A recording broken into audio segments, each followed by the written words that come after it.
الشيطان الرجيم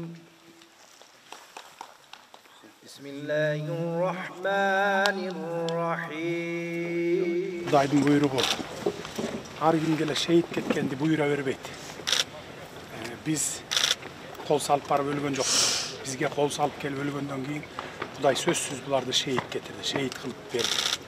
Şehit bolgon adamlar sözsüz beyişte bolot dep aytılат. Mынакей молдокелер турат. Баарын жакшы билишет. Kudayım bizge de beyişten orun bergen bolsa uşul uulдарыбыз менен beyişten barıp жолугушалы. Kırgızstandın aymактык бүтүндүгү, Kırgızstan элинин бейпилдиги үчүн өмүрүн сайып, курман болгон эр жүрөк жоокерлерибиздин катарындагы азаматтарыбыз Шерали Урайымбекович Анаркуловду, Санжарбек Нурмаматович Анаркуловду жана Жаңыбай уулу Тилекти акыркы сапарга узатууга келип, кабыргабыз кайышып турат. Курман болгон баатыр жоокерлерибиздин ата-энелерине жана ага туугандарына терең кайгыруу менен көңүл айтамын. Ушундай эр жүрөк уулдарды тарбиялап өстүргөнүңүздөргө башым дейип таазим кыламын. Эр азамат уулдарыбыздын жаткан жери жайлуу, топурагы торко болсун. Баатырларыбыздын эрдиги эч качан унутулбайт. Алардын аттары эгемендүү өлкөбүздүн тарыхында алтын тамгалар менен жазылып калат. Буга чейин эле көйгөй жараткан кыргыз-тажик чек арасын Кыргызстан тарап ар дайым сүйлөшүү жолу менен чечүүгө умтулуп келебиз.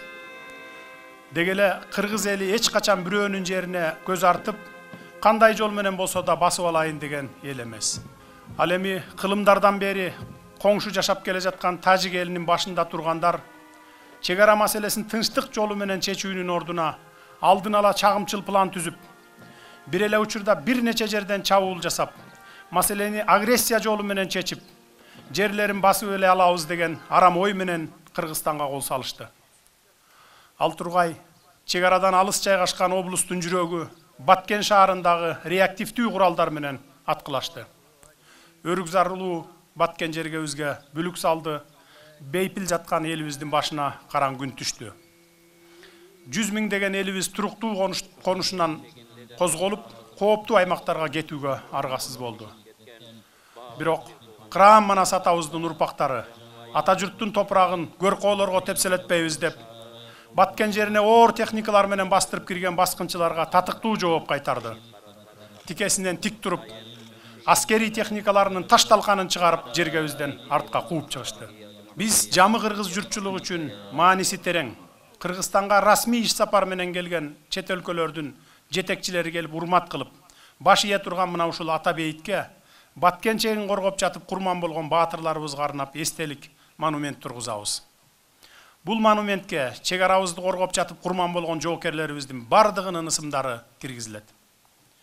Маркумдарды акыркы сапарга узатуу зыйнаты жабык деп жарыяланат.